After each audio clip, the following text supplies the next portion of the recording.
লূত আলাইহিস সালামের সময় সমাজের মধ্যে সমকামিতার পাপ ছড়িয়ে পড়েছিল।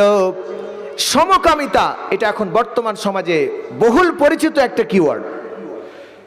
পশ্চিমা বিশ্বে সমকামিতাকে আইন পাশ করে বৈধতা দেওয়া হয়েছে।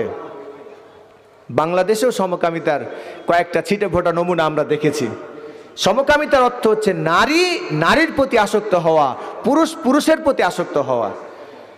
নারী ইচ্ছে করলে একটা নারীকে বিবাহ করতে পারবে, পুরুষ ইচ্ছে করলে একটা পুরুষের সঙ্গে বিবাহ করতে বসতে পারবে।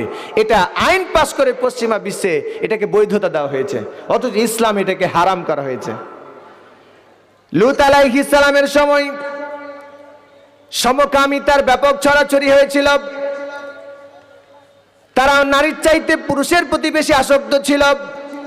এই পাপ যখন মহামারী আকার ধারণ করেছিল, আল্লাহ সুবহানাহু ওয়া তাআলা জিবরাইল আলাইহিস সালামকে দিয়ে লূত আলাইহিস সালামের পুরো জাতিকে এলাকা সমেত মাটির মধ্যে দাফন করে দিয়েছেন এবং শিক্ষা দিয়েছেন, যারা কিনা এরকম পাপের মধ্যে নিমজ্জিত হয়ে যাবে কালেকার আল্লাহ তাআলা তাদেরকেও ধ্বংস করে দেবেন।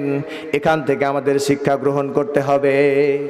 আজকে পৃথিবীতে এই সমকামিতার মতো একটা মহামারী পাপ ছড়িয়ে পড়ছে।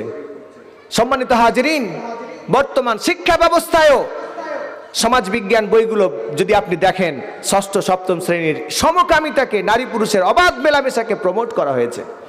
সারা পৃথিবীতে এইভাবে করে জাতিকে ধ্বংসের দিকে এগিয়ে দিচ্ছে। মস্ত বড় একটা বিপদের দিকে পৃথিবী এগিয়ে যাচ্ছে। আপনারা দেখেছেন, এই যে তুরস্কে ভূমিকম্পের কথা এনামুল ভাই বলছিলেন। এখন বলতে পারেন এই পাপ তো অমুসলিমরা করছে, মুসলমানদের মধ্যে নাই, তাহলে তারা কেন গজবের মধ্যে পড়বে? সম্মানিত হাজিরিন, মুসলমানের দায়িত্ব ছিল ভালো কাজের আদেশ দেওয়া, অন্যায় কাজ থেকে নিষেধ করা।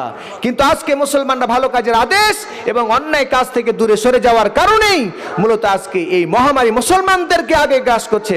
কথা বলেন ঠিক কিনা? সুতরাং এখান থেকে আমাদেরকে শিক্ষা গ্রহণ করতে হবে। আল্লাহ সুবহানাহু ওয়া তাআলা